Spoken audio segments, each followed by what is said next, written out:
Everyone, welcome to Vini tutorials. आज के इस वीडियो में हम पढ़ेंगे क्लास 8 हिस्ट्री का chapter number 2 from trade to territory the company establishes power. जैसा कि चैप्टर का नाम है from trade to territory. Trade का मतलब होता है व्यापार करना। हम सबने कहानी में पढ़ा होगा कि ब्रिटिश जो आए थे हमारे इंडिया में केवल और केवल ट्रेडिंग के लिए आए थे, लेकिन फिर उसके बाद में उन्होंने यहाँ पर अपना रूल एस्टैब्लिश करना शुरू कर दिया था। तो ये चैप्टर पूरी कहानी है कि कैसे ब्रिटिश आए इंडिया में और उसके बाद कैसे उन्होंने अपना रूल एस्टैब्लिश करना शुरू कर दिया हमारी कंट्री में। Let's start. Last powerful Mughal ruler Aurangzeb. सबको पता है ब्रिटिश रूल के पहले हमारे इंडिया पर मुगल रूल था। मुगल रूल के जो लास्ट पावरफुल मुगल रूलर थे तो वो थे औरंगजेब, जिनकी डेथ हुई है 1707 में। अब औरंगजेब की डेथ के बाद इंडिया में चेंजेस क्या क्या होते हैं, कैसे सारी चीज़ें चेंज होनी स्टार्ट हो जाती हैं, कैसे ब्रिटिशर्स का रूल हो जाता है हमारे इंडिया में, वो सारी चीज़ देखते हैं। सबसे पहले तो जब डेथ होती है औरंगजेब की तो उसके बाद में क्या क्या चीज़ें होती हैं। फर्स्ट है regional kingdoms asserted their independence, यानी कि मुगल जब रूल था तो हम सब जानते हैं दिल्ली जो था एक बहुत ही इम्पोर्टेंट सेंटर था। वहाँ से सारी चीज़ों को कंट्रोल किया जाता था। सारे प्रेसिडेंसीज में रूलर्स को बिठाया गया था। मुगल रूलर्स वो वहाँ से अपना अपना अपना एरिया कंट्रोल करते थे। जैसे ही औरंगजेब की डेथ होती है वो सारे जितने भी रीजनल किंगडम्स थे उन्होंने अपनी इंडिपेंडेंस की घोषणा कर दी। मतलब कि वो खुद को एक अपना अलग एरिया का रूलर समझने लगे, खुद अपने आप को उस एरिया का राजा मानने लगे। ठीक है। फिर उसके बाद Delhi was no longer an effective centre. जैसा कि मुगल रूल में जितना भी काम होता था, दिल्ली जो था वहाँ का मेन सेंटर था हमारे इंडियन सब कॉन्टिनेंट का। लेकिन औरंगजेब की डेथ के बाद जो था दिल्ली जो था एक इम्पोर्टेंट सेंटर नहीं रह गया था। फिर उसके बाद में न्यू पावर वॉज एमर्जिंग। अब जाहिर सी बात है मुगल पावर जो है वो कम हो रही है, तो जनरली कोई उस चीज़ का फायदा उठा के अपने आप को ऊपर लाएगा। सो देवर ब्रिटिश, मतलब कि अब यहाँ से ब्रिटिश रूल जो है इमर्ज होने लगता है। That was the new power was emerging the British. अब इसके साथ ही यहाँ पर एक बहुत ही इंपॉर्टेंट चीज़ लिखी हुई है। British came as traders and started to establish power on our country.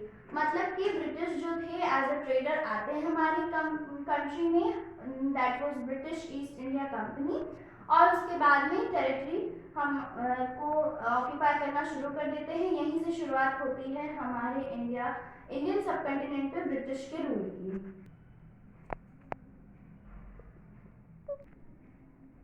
East India company comes east, ये हमारा बुक का फर्स्ट मेजर टॉपिक है। इसमें लिखा है east India company comes east, यानी कि जो ईस्ट इंडिया कंपनी थी जो ब्रिटेन से आई थी, that was British east India company, वो ईस्ट में आती है। सबको पता है वर्ल्ड मैप में ब्रिटेन कुछ यहाँ पर है और इंडिया यहाँ पर है, तो वो जो डायरेक्शन हुआ वो मैप में उस साइड पर ईस्ट रहता है। तो इसमें लिखा है east India company comes east, Britain से इंडिया आ जाती है। कैसे आती है? इन 1600, ये डेट भी बहुत ज़्यादा इंपॉर्टेंट है। 1600 EIC यानी कि east India company, east India company acquired permission. किससे परमिशन मिलता है इनको? क्वीन एलिजाबेथ फर्स्ट से। क्वीन एलिजाबेथ जो रहती है वो इंग्लैंड की महारानी रहती हैं, उनसे इनको परमिशन मिल जाती है। ये परमिशन इनको मिलती है according to the charter, mean जो परमिशन है that was charter, no other company will trade with India, मतलब कि नो अदर यूरोपियन कंपनी। ठीक है। जैसे कि ब्रिटेन में बहुत सारी कंपनीज हैं, इंडिया में आना था ट्रेड के लिए, तो उन्होंने क्वीन एलिजाबेथ से उन्होंने ये चार्टर अक्वायर किया कि यूरोप से कि ब्रिटेन से कोई और कंपनी नहीं जाएगी इंडिया ट्रेड करने, ताकि जो भी प्रॉफिट होगा वो केवल और केवल एक कंपनी को हो। एक कंपनी को प्रॉफिट होगा तो वो ज़्यादा होगा, अगर ढेर सारी कंपनीज जाएंगी तो प्रॉफिट सब में डिवाइड हो जाएगा, जो कि कम हो जाएगा। इसीलिए क्वीन एलिजाबेथ से इन्होंने चार्टर ले लिया। That was a sole right, उनको सोल राइट मिल चुका था कि वो ब्रिटिश ईस्ट इंडिया कंपनी की जाएगी केवल और केवल इंडिया में ट्रेड करने के लिए।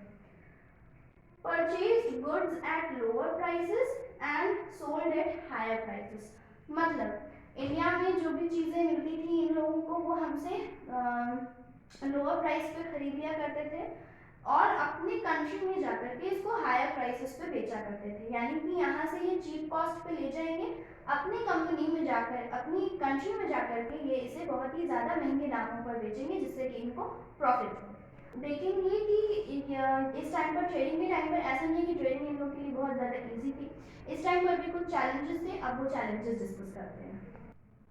अब हम देख लेते हैं चैलेंजेस ड्यूरिंग ट्रेड, मतलब कि जब ब्रिटिश ट्रेड कर रहे थे, ब्रिटिशर्स ट्रेड कर रहे थे हमारी कंपनी में, तो उनको क्या क्या चैलेंजेस फेस करने पड़े। कितने हैं? 5 चैलेंजेस हैं, एक एक करके सबको डिस्कस करते हैं। Competition with other European companies. Europe से तो ढेर सारी कंपनीज आई थी। ब्रिटेन से तो चलो कि उनको चार्टर मिल गया, तो केवल एक company I, that was east India company, British east India company. अब पूरे यूरोप से वो जो चार्टर था केवल ब्रिटेन पर अप्लाई हो सकता था कि ठीक है ब्रिटेन से कंपनी जाएगी, ठीक है। यूरोप में और भी ढेर सारी कंट्रीज हैं, वहाँ से भी और सारी कंट्रीज आती थी हमारे इंडिया में ट्रेडिंग के लिए, तो उनके साथ में कंपटीशन होता था। जनरली दो ट्रेडर्स के बीच में कंपटीशन होता है। फिर all the companies were interested in buying the same good। अब कंपटीशन और भी ज़्यादा बढ़ जाता है। क्यों? क्योंकि सारी कंपनीज जो थी उनको एक ही प्रोडक्ट चाहिए था। एक ही प्रोडक्ट यानी कि जिस प्रोडक्ट की डिमांड उनकी कंट्री में ज़्यादा होगी वो वही मिल जाएंगे यहाँ से। तो जनरली सारी कंट्रीज में लगभग एक ही चीज़ों, एक मतलब सेम चीज़ों की डिमांड हुआ करती थी, तो वो इंडिया से वो सारी चीज़ें लेके जाते थे। उसमें भी क्या होता था उनके बीच में, एक तो ऐसे ही कॉम्पिटिशन था, फिर उसके बाद में अब कॉम्पिटिशन बढ़ गया क्योंकि all the companies were interested in buying the same good. Third point है, ये मोस्ट इंपॉर्टेंट पॉइंट है, increase in demand leads to increase in price. मतलब कि जब किसी चीज की डिमांड बढ़ती है फिर वो उससे क्या होता है, उसकी प्राइस बढ़ जाती है। जनरली ऐसा होता है, कोई चीज कम है, उसकी डिमांड बहुत ज्यादा है, तो उसको महंगा कर दिया जाता है। जो ज्यादा पैसा देगा उसको मिलेगी कोई चीज। तो जब डिमांड बढ़ी तो प्राइस बढ़ गया, प्राइस बढ़ गया तो जो कंपनीज आती थी ट्रेडिंग के लिए उनका प्रॉफिट कम हो गया। जनरली कम होगा, पहले कोई चीज़ आप सस्ते ले जाकर के अपनी कंपनी में महंगा बेच रहे थे, अब उस चीज़ का जो प्राइस है वो इंक्रीज हो गया, तो जाहिर सी बात है कि प्रॉफिट जो है वो कम हो जाएगा, और इससे हमारे इंडिया को प्रॉफिट होता था। उनको तो कोई सामान बेचना था, बस जो ज़्यादा पैसा देगा उसको वो लोग सामान बेच देंगे। फोर्थ है कंपटीशन लेड्स टू बैटल्स। अब इतना ज़्यादा कंपटीशन होने लगा उन लोगों में कि कंपटीशन जो था वो बैटल यानी कि लड़ाई का रूप ले लिया। वो लड़ाइयाँ कैसे होती थी? मीन्स कि वो क्या करते थे, सैंक ईच अदर्स शिप, एक दूसरे के जहाज़ों को डुबा लेते थे। सबका माल लोड होकर के जा रहा है समुद्र के रास्ते, जहाज़ को ही डुबा दिया गया। ये सारी चीज़ें चल रही थी। ट्रेडिंग पोस्ट्स वर प्रोटेक्टेड थ्रू फोर्टिफिकेशन। जहाँ पर भी जो भी उनका ट्रेडिंग पोस्ट था उसको फोर्टिफिकेशन के थ्रू प्रोटेक्ट किया जा रहा था। फोर्टिफिकेशन यानी कि किलाबंदी। अब कोई बाहर का इंसान आके हमारी कंट्री में किलाबंदी करे सिर्फ इसलिए क्योंकि उसका कंपटीशन है दूसरे ट्रेडर्स के साथ, तो उस वजह से क्या होता था, that led to conflicts with local rulers. जो भी वहाँ के लोकल रूलर्स होंगे उनके साथ में उनकी छोटी छोटी कन्फ्लिक्ट जाया करती थी। आज के लिए बस इतना ही, मिलेंगे नेक्स्ट वीडियो में, वहाँ पर हम डिस्कस करेंगे East India Company begin trade in Bengal. It's my first video on YouTube. Please try to neglect all the mistakes and please subscribe to my channel and press the like button. Thank you very much.